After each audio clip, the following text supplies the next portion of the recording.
oneness. A stronger oneness is called absolute oneness. And that is that there's something about the painting that makes it impossible to make a second or a duplicate. It cannot be. Now we don't know what that is. What is the painting having about itself that it doesn't allow a second? I mean, that's just a physical example. There's no such thing. But when it comes to God, that's how it works. There's something about God. See, we think He's one, Echad. We say Shema. We think He's one. There's not two. But it's not because another God just didn't happen to jump up on the scene with Him. There's something about Him, about His essence, that makes it so that there cannot be a second. You see, it's a stronger type of a one. We should be thinking of this when we're saying Shema Yisrael. I just gave you a new kavanah, a new thing to think of. And believe it or not, when you have this kind of a kavanah, when you're saying Shema Yisrael, it's like a bow and arrow. It shoots the prayer higher. I just gave you ammunition. And when you pray your Shmona Esrei or the Amidah after that, it's also going to go higher. You see, just to have information is a big thing. What do you think we say? Talmud Torah, to learn Torah. To learn Torah and fill our brain and our mind with thoughts or ideas of God is the thing that makes everything work. All brachot, all blessings come from it. So as we're going to learn this subject, you don't have to do anything. Just to know is going to bring the bracha automatically. You see? Okay, that's echad. So Hashem is a stronger type of a one than we thought. The second word is yachid. Yachid it means like this. Okay, let's take us as an example. Okay, remember we said we're going to say the way to study God is to take something that He created and say He's not like that. But we're not going to know how He works. But now I'm going to take a human as an example, and we're going to learn that He's not like that. Okay, and it's going to get us to this idea of Yachid. Yachid means like this, also one. We have many parts in us. Okay, of course we have arms and legs and that type of thing, but even cells, we have trillions of cells. Okay, so it's like we're made of many parts come together as one whole. Now let's look at this idea too. If I want to say, again, let's use this cup. I think about this cup. Okay? There's three things right there. There's the I, there's me, there's the cup, it's not me, and there's the thinking process. The thinking process is also a thing because it's there. So there's three things right there. I think of the cup. When you talk about Hashem, about God, you would say it this way. He doesn't think of the cup. He is the cup. And He's the thought process too. Somehow it's all the same. It's Him. So He's thinking about Himself. Actually, He's Himselfing Himself. So there's nothing else to say. But how does that work? How can He be everything? How can it be possible? Like how is He built in such a way that He's the thing He thinks about? It doesn't make sense. So again, we don't know. I can't explain what He is. I can just say He's not like this. He's not like us. And as you examine mankind and the world and all of its facets, and you see how things are put together, and you say He's not like that, and He's not like that, and He's even not like that, it makes you have a deeper awareness of Him. Even though you didn't learn one thing about Him. You're learning it in a backwards way. You see? But that's what does it. Because look how we kind of stand in awe of Him. It's like we're thinking to ourselves, wow, this kind of a being, what is He? How can He be like that? What does it mean? So look how our Yirat Hashem, our awe of Him, grew just now. So that's what happens. When you study God in this way, it's going to grow with everything that you learn. Okay, so He's Yachid, which means He's internally one. Let's say like that, okay? He's externally one, and He's internally one. Whatever He is of Himself, He's one of. And we don't know anything like that works.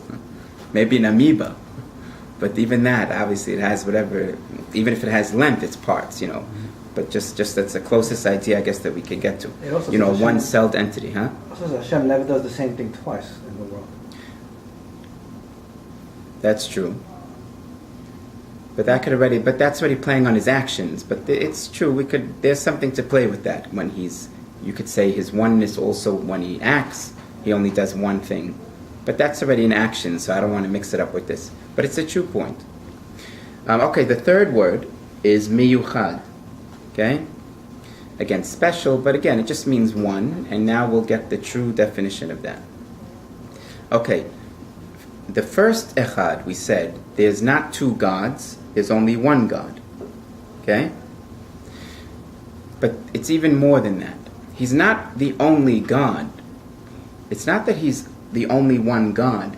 He's the only one thing around. Meaning, even all of us and this whole existence, what we see here, is not here. It's all him. So it's not that there's only one God, there's only one thing, him. And we all somehow come out from him. That's the real, deepest idea of Hashem Echad, that he's one. Now I'll give you two examples about that, so that we could have something to picture, okay? Actually, let me do one example, because I want to focus on that other example another time. Okay, you can see my hand here, right? Imagine I make like a puppet on my thumb, but using my thumb. And I take a marker and I put two eyes and a nose and a mouth, okay? And imagine there's kids over there watching. And I kind of lower my hand and they just see the thumb. And now I'm playing a game with myself. I'm going to talk to it and say hi, and he's here, and they don't see that it's my hand, you know. And I'm fighting with him, and he's going like that. Okay, so what is that example? That's how this world works. See, what's happening is Hashem made a world. Here, let's say like this. There's only Hashem in the world. He's the only thing there. Before he made anything, there's only him. There's no room for something else. So he can't make us. He can't make someone else. Where's he going to go? There's no room for anyone else. He fills it all. When we say Melo kol haaretz kevodo, he fills it all. Because he kind of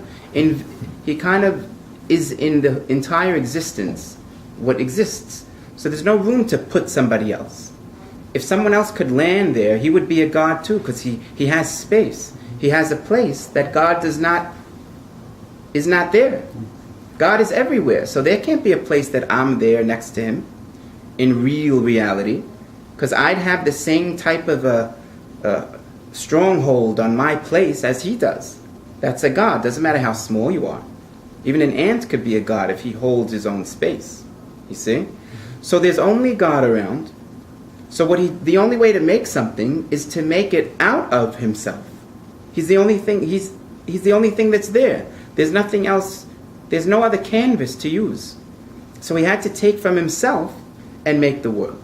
So what he did was he took a piece of himself, however all this means, and simtsum, these kind of words that we heard of. We don't really understand what it is, but certain learnings we have. And what he did was he made the world from himself. So at the end, it's really him. But he did one thing to the thumb that I didn't do. He gave it consciousness. He has awareness, the thumb. So the thumb can talk to me, even though it's me. Somehow Hashem was able, we don't know how he could do such a thing because it's still him. How could he make himself have a different consciousness? This we don't understand. But obviously he did it, because here we are thinking, and he doesn't give us a thought because we have free will. How does a thought come without his intervention if it's him? We don't know. This is one of the mysteries of free will. But that's what it is. Whatever we see around here is really God himself. We really are part of him. We're not him, because then we'd be the whole self. But we're a piece of him, like we say, we're chelek eloka mima'al. And this is really the secret of Tselem Elokim. Really, humankind that has Tselem Elokim, they have something that resembles God, which is that consciousness and awareness of self. Other things, including animals, while it's true they're part of the thumb, because they're there, they don't have a consciousness or awareness of self. So that separates the men from the boys. The real Tselem Elokim is where we have what he has. He has existence, we have existence, even though it's a different type. Ours is given to us, while his is self-done. But we have it, so we resemble him. He has consciousness, we have consciousness. So there again, we resemble him. So we're at Tselem Elokim, we have something of a godlike quality, and that's how he made us different from the entire rest of creation. Okay? So when we say these words, Echad, Yachid, and Miyuchad, now what we could do is, we could think of these three. I mean, we say them in our prayers. They're found in different places. Just to give you some heads up on it. When you say Echad, you know in Shema Yisrael it says Echad. Yachid, you could find in Yishtabach. We say Yachid Chai Olamim. Okay, so you could think of that when you hit that word.